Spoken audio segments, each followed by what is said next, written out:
Hey guys, আজি আমি বনাম ভাপত দিয়া ডিমৰ এটা খুব সুন্দৰ ৰেচিপি। এতিয়া দেৰি নকৰি ৰেচিপিটোলৈ আগবাঢ়ো বলক। তাৰ কাৰণে প্ৰথমতে মই লৈছো বইল কৰি লোৱা দুটা ডিম। এতিয়া ডিম দুটা ভিডিঅ'ত দেখুওৱাৰ ধৰণে ছুৰীৰে কাটি ল'ব লাগিব। এইখিনি কৰোঁতে সাৱধানে কৰিব নহ'লে ডিমটো দুফাল হৈ যাব পাৰে।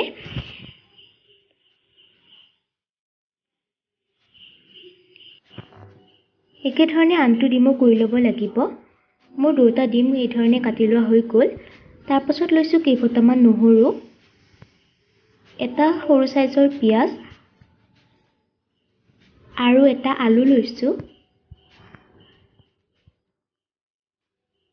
এতিয়া আলুটো ভিডিঅ'ত দেখুওৱা ধৰণে মিহি মিহিকৈ কাটি লৈছো।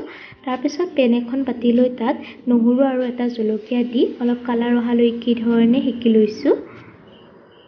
তাৰ পাছত এইখিনি খুন্দনাত খুন্দি ল'ম।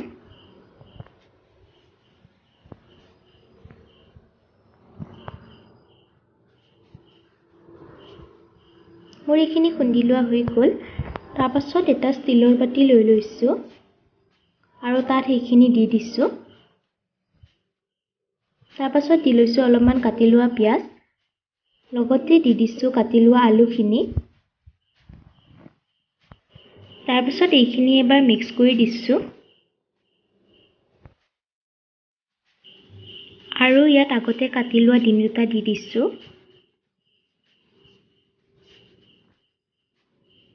আৰু ওপৰত অলপমান পিয়াজ ছটিয়াই দিছো।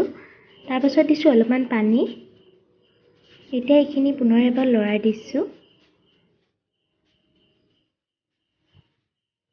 তাৰ পাছত দিছো প্ৰয়োজন অনুসৰি নিমখ। পুনৰ এবাৰ ভালদৰে লৰাই দিছো।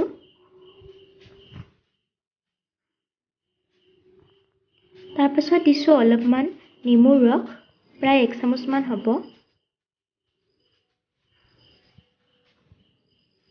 এতিয়া এটা জলকীয়া, অলপমান মিঠাতেল দি দিছো। তাৰ পাছত এটা কুকাৰত লৈ লৈছো অলপমান পানী আৰু বাতিটো আন এটা বাতিৰে এই ধৰণে ঢাকি দি দুটা হুইচেল দি ল'ম। হুইচেল যোৱাৰ পিছত এইখিনি উলিয়াই লৈছো আৰু দেখিছেনে মই মিঠাতেল দি দিয়াটো দেখুৱাবলৈ পাহৰি গ'লো। দেখিছেনে এই ধৰণে খাবলৈ খুব সোৱাদ লগা হয়। যদিহে এই ধৰণে ট্ৰাই কৰা নাই তেনেহ'লে নিশ্চয় এবাৰ ট্ৰাই কৰি চাব। যদি ভিডিঅ'টো চাই ভাল লাগিলে তেনেহ'লে please like, comment, share and subscribe কৰি দিব। Thank U.